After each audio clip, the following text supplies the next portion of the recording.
Howdy, howdy, folks. It's me again, Shannon Fox here, the Devoted Patriots 2 channel. And I got my snow globe up a little bit close to me today, so hopefully everybody can hear the microphone a little better. I've had a couple people lately tell me my volume is a little low, and I've got it cranked up as high as I can go, so I just figured maybe I just need to get a little closer to the mic. Got several things I wanted to talk to y'all about today, some video clips I wanted to bring to y'all, even some comical stuff. President Trump today was at a funeral for Jimmy Carter, and he was there with the whole crew of tyrants, every one of these past presidents. Pretty scary scene to see all those people in one spot together. He actually had a few conversations with Obama, and nobody could hear it, and so there's lip readers automatically trying to get the skinny of the conversation. There's a couple speculations about what was said, but we're going to do a parody of what somebody thinks they said a little closer to the end, just for funny sake. But I want to talk a little bit about this fire situation in California. It's really pisses me off, breaks my heart, hurts my feelings, makes me angry inside, just makes me want to just smack Gavin Newsom around, him and his whole entire team of incompetence over there in California. It's a sad situation for everybody, whether you're a liberal or whether you're conservative. If you live in California and you are suffering today, I feel for you, and it's not your fault. Maybe you shouldn't vote the way you do, but it's not your fault. It's the fault of the people that are running the show. So, for future reference, please vote these suckers out, these people that are making your life miserable. To anybody that's in California that just might be listening, that's still on the fence about who they prefer as a governor and a leader. Now, one thing I can say for sure about what's going on, every time there's a tragedy, a devastating event, whether it be a flood, a train wreck, fires, more fires, drones, the White House is AWOL on it. Kamala Harris, Joe Biden, they're out to lunch. They're not doing nothing. They're not fixing nothing. They don't seem to care. They turn their back. They walk away. They're not answering questions. They don't give a shit. And it's apparent, not just to us Republicans, but to the entire world, because every media station is putting it out there that they're gone. They're not here anymore. Joe Biden's asleep at the wheel for a long time now. They don't even take press conferences anymore. They're just basically done. They've hung it up, which is fine with me. But I'm sure their constituents are the ones that are getting bent out of shape right now. There's probably a lot of people that are voting Democrat this time because they thought Kamala Harris was probably a better answer. That are probably reconsidering today, especially if they live in California, have any friends or family that live in California, or happen to be experiencing some of these horrific tragedies that are going on, that I blame the Democrat Party for just failing to do their job. And I blame the Democratic voters a little bit as well for putting these people in place. But in places like California, I don't even know that they're more than 50% Democrat. I believe that they just control their elections that much over there. So maybe it's not even the people's fault.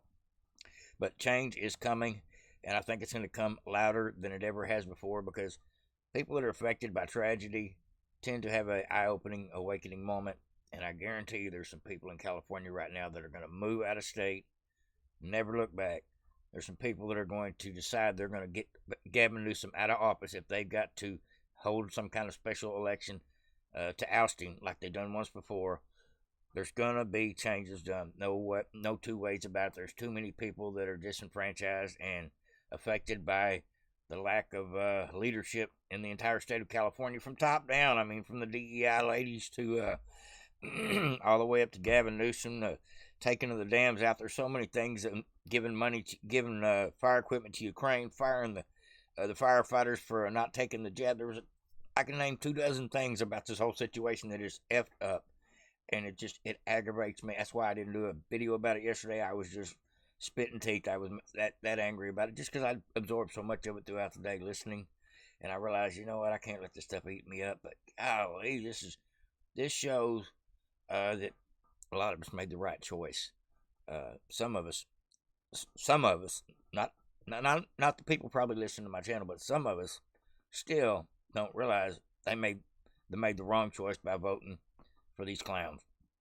Hopefully these people will never vote for Gavin Newsom again. They can't even get their water to their people in a fire. What does that say about their lack of ability to manage the billions of dollars that state gets in revenue? The lady that was over the fire hydrant system, the water system, making sure every fire hydrant was functional, she makes $750,000 a year and failed at her job.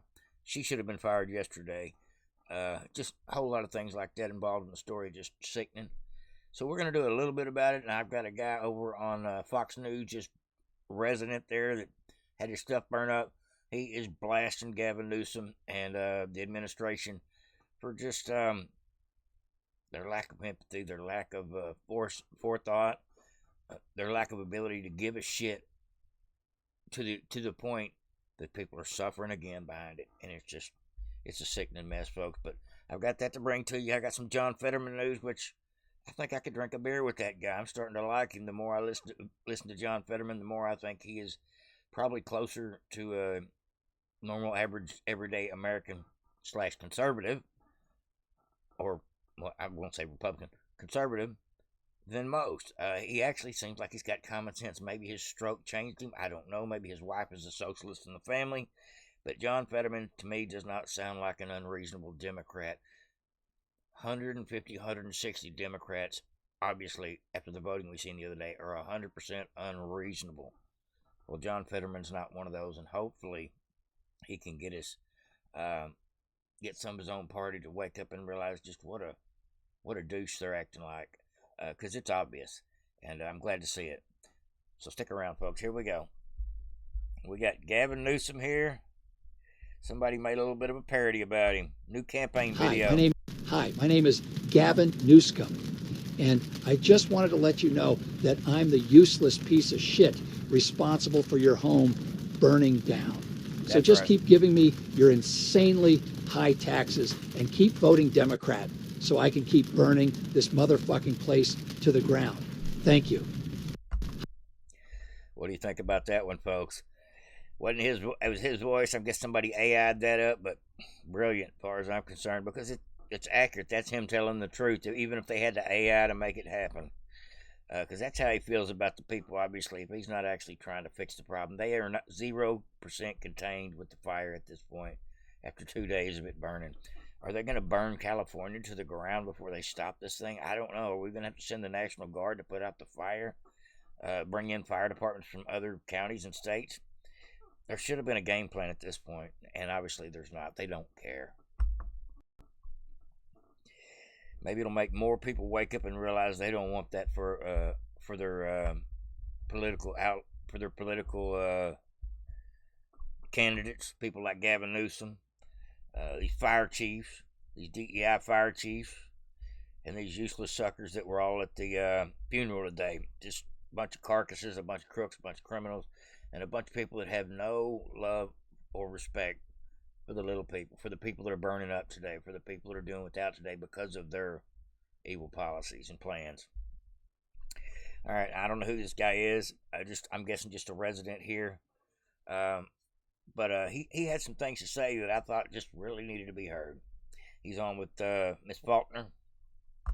Our area is coming into clarity now for just how much you've been through. Yeah, Harris, I have to tell you, after seeing that press conference, I am flat out heartbroken and outraged. We are sick and tired in LA County of having liberal political leadership play Russian roulette with all of our lives. Look at that. Look at these images. This was preventable, Harris. I'm not saying it could have been stopped, but I looked on the news 3 days ago. I have a teenage daughter. You know, I'm a single parent. I've got a 9-month-old as well. With a nanny holed up in a hotel. 3 days ago, we see on the news, there are winds expected of 80 to 100 miles an hour, Harris. I looked at my teenage daughter and I'm like, are you kidding me? That's hurricane force winds. Mm-hmm. What is our city? What is our county doing to try to help people understand what happens if these winds destroy our town and community?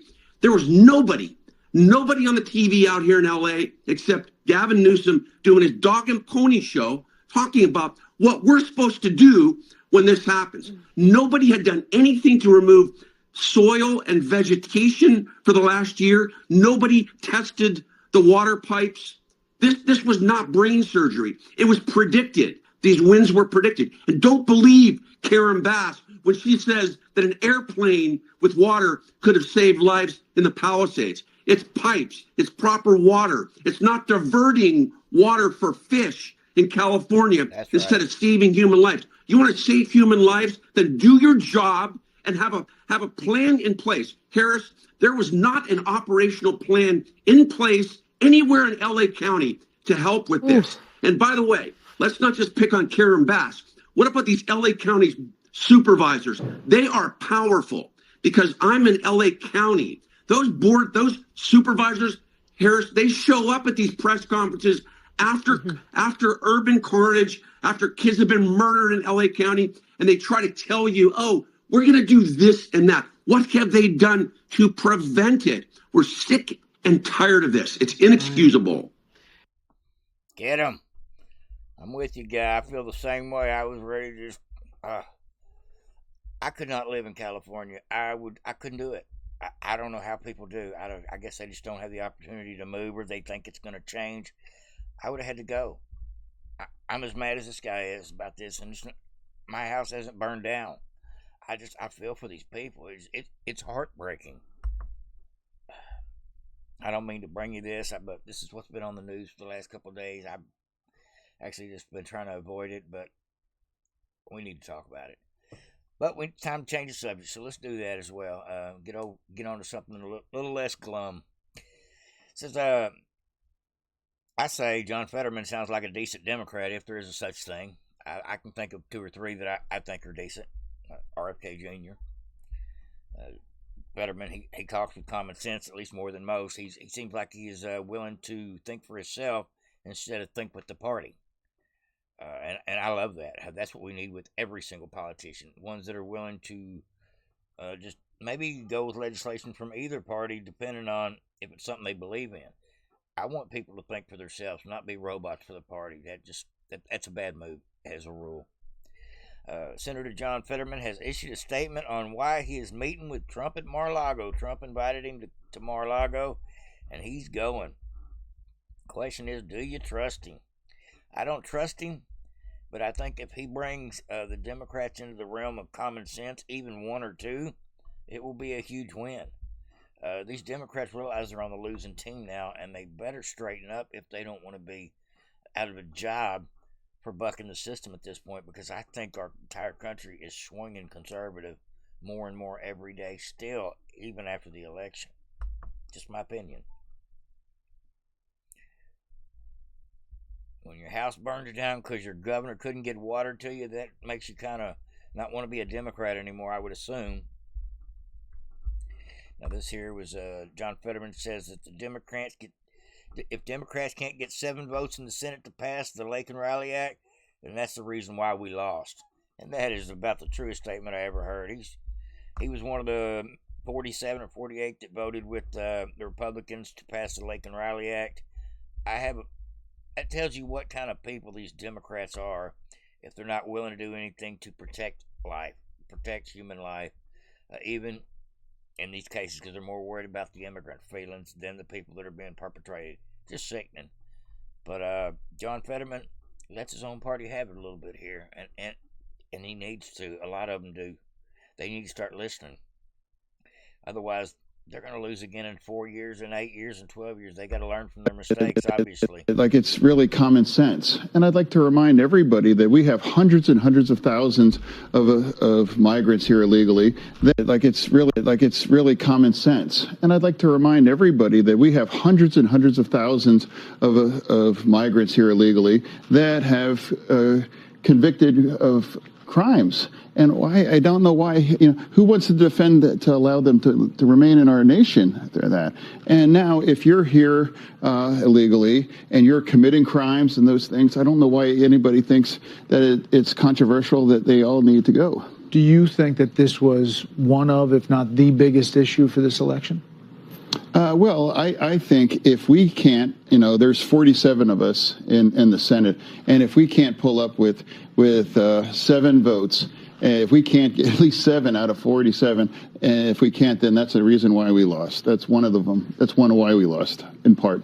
Go ahead. Brett, if you think about that, I mean, that's what he's saying. Like, it's really common sense. That is a very common sense statement he just made, and he's right. And if the Democrats don't change their ways, they're going to continue to deflate. And he knows it. He's smart enough to see that.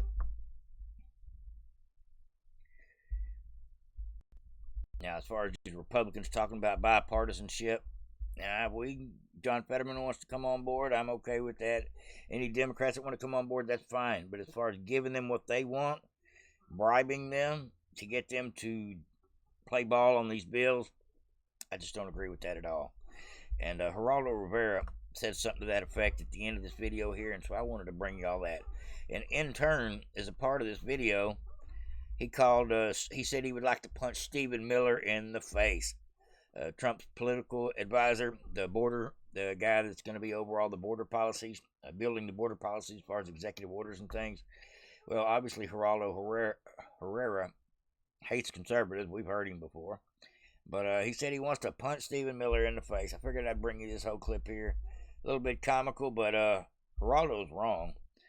Wants Trump to compromise to the Democrats now. No, it's not working like that. We're in control now. We got all three chambers. Thank you very much. All right, here we go. If you had a 30-seat majority in the House, that'd be different, and you kind of have to price it out based on what you have. I want to show you this reporting that the Trump transition team wants to do what they call a, quote, D.C. area showcase immigration raid in the first days. That this would be a, quote, high-profile raid targeting undocumented immigrants in the initial days. The raid could target immigrants allegedly living in the U.S. illegally at a workplace in the Washington, D.C. area. I'm I know what's going to happen. I can see it now.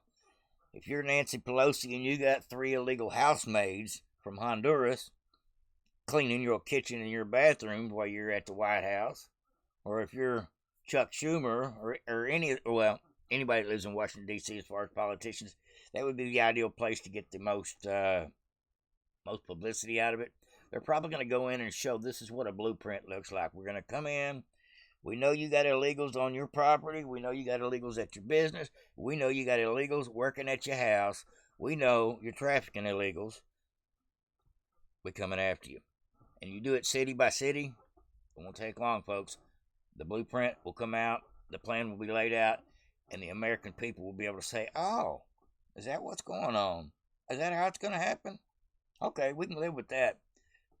I think it's going to be great that they're going to let the American people see just how humane it will be to arrest these people, put them in a cage, and get their ass out of our country for the things they've done wrong, including stepping over our border.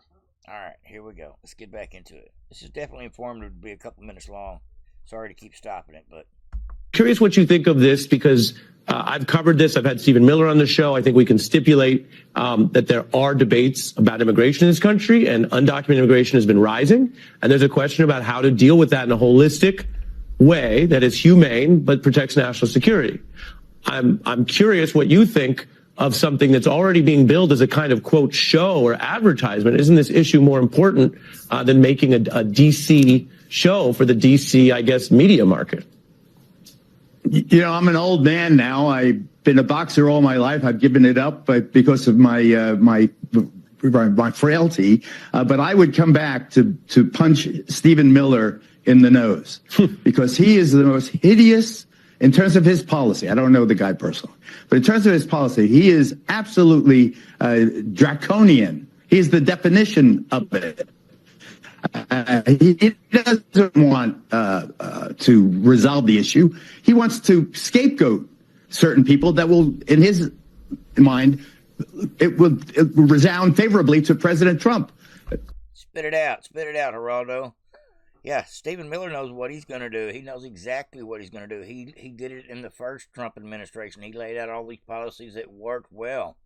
Geraldo Rivera obviously hasn't done his homework, is lying, or doesn't know what he's talking about. I think that this is a horrible idea. A showcase of raids in the D.C. area. You know what that's going to do? It will heighten uncertainty in the immigration among immigrants. It will infuriate the Democrats. It will motivate that base. It will absolutely garner him no additional points. He needs now to use this bluster and use this moment and use these first 100 days to make deals. He prides himself on being a deal maker. He did in his other life when I knew him better. There is no more making deals over the immigration process. That deal, that ship is sailed, Geraldo. Get over yourself. It's going to happen, and I'm glad they're going to showcase it. That way people can see exactly what's going to happen. That way the Democrats won't get to tell some crazy version of what's happening.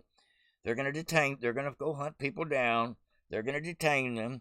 They're going to tell people why they're being deported, what crimes.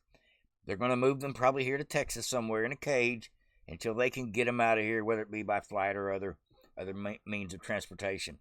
Get over it, Geraldo. It's going to happen one way or another. And as far as wanting bipartisan compromise to appease the Democrats, no, sir. That's over. Get over it. Yeah. Now make a deal. I got something else to show you. Okay. And I'll say I appreciate I know your passion on the issue. We on the beat oppose. Make a deal. We were waiting on the Democrats to make a deal for 4 years. F you, Geraldo. That's all I got to say to that one. Make a deal. What, keep the border open for 4 more years and don't deport anybody? Come on, man.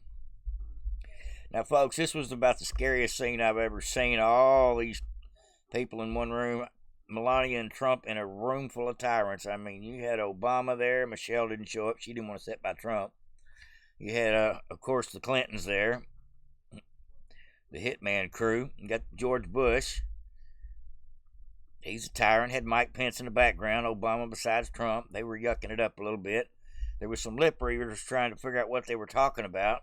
Somebody said that they were talking about we need to talk in private about something. And that's as far as we've got on the speculations over here on Twitter. But somebody did put out a pretty funny parody of what they thought was said. This is my impression of, or this is little Donald Trumpo's impression of what Donald Trump and Barack Obama were talking about. This is my joy, O Lamb of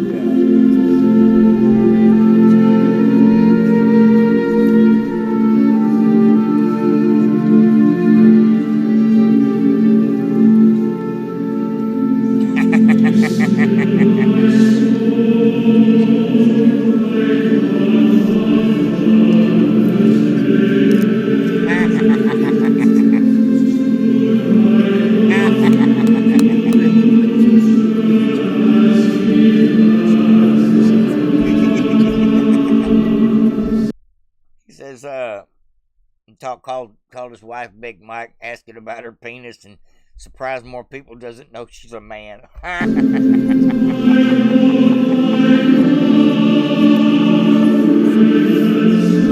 Do you think I should come out of the closet? He says.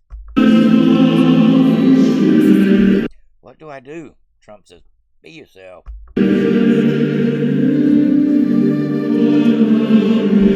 Trump says, everybody already knows you're gay.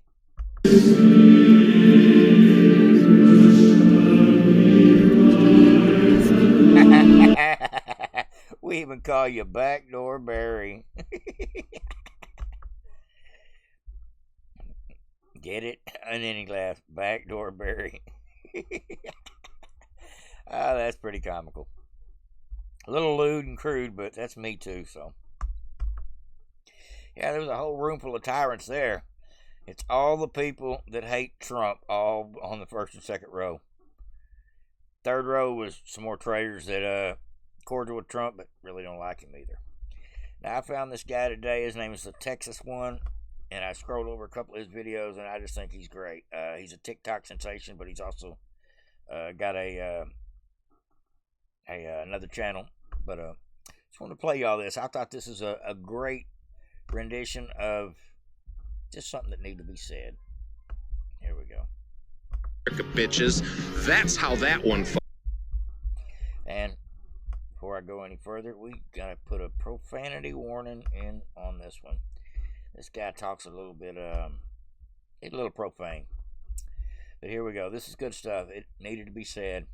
So the renaming of the Gulf of Mexico into the Gulf of America, that chess move has just gone right over everybody's heads. And I said this yesterday to my wife. I said, renaming Gulf of Mexico is not just about taking a different name.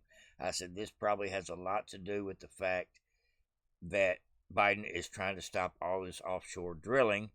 And if Trump renames it, well, then I guess it doesn't apply. That would be my assumption. Here we go. It's chess, people. Trump is playing chess. The potato head in chief, that senile old fuck that's up for retirement, put a ban on offshore drilling in the Gulf of Mexico. Easy workaround, we rename it the Gulf of America. We ain't drilling for oil in the Gulf of Mexico, we're drilling for oil in the Gulf of America, bitches. That's how that one fucking works. No more fucking around. People thought fucking Trump was rough his first go around. This time, there's no more fucking around. We don't give a flying fuck what names the liberals call us. This is called getting shit done and fixing fucking problems. And anybody saying like, oh, you can't just take the fuck we can't just take the Panama Canal. We built the motherfucker. Jimmy Carter gave that shit away. I did not know what a piece of shit Jimmy Carter was and how he mistreated the farmers. And that dude just fucked up all the way around, and that's why he got annihilated. Like, oh my God, I had no idea. Everybody just called him a dumb peanut farmer. So yeah, we ain't buying shit. We ain't buying Greenland, we ain't buying the Panama Canal, and we sure as fuck ain't buying Canada. We're taking back the Panama Canal. We are gonna offer freedom to the people of Greenland and the people of Canada with lower taxes, actual rights. That's the fucking deal. That's why we don't need to buy it, because we are offering the one thing the rest of the world does not offer: freedom and rights and the American dream. Yes. Welcome to the upswing, people. Long live the Republic. Oh, and Greenland and Canada. Welcome to the Republic. Welcome to the freedom. Come on in. It's great. Love that video. Gonna give that guy a heart on that one and repost it.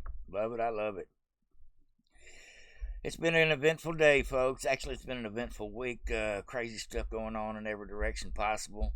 But one thing I can say for sure, every time the Democrats get shit on and they realize it was their own party that shit on them, they're no longer mad at Republicans, because they're starting to look in the mirror and realize maybe they're the ones in the wrong, because they're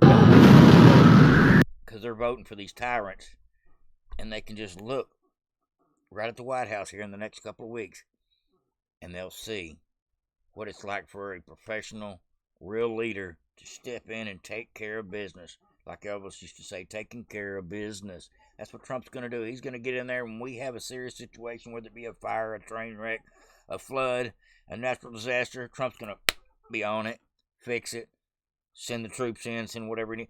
Trump's going to handle business like it needs to be handled. And the Democrats are going to see that. As much as they hate him, they're going to recognize that. Because right now they're definitely recognizing that their own party is even failing them on their way out the door. Going out with a bang, folks. Liberals are big mad.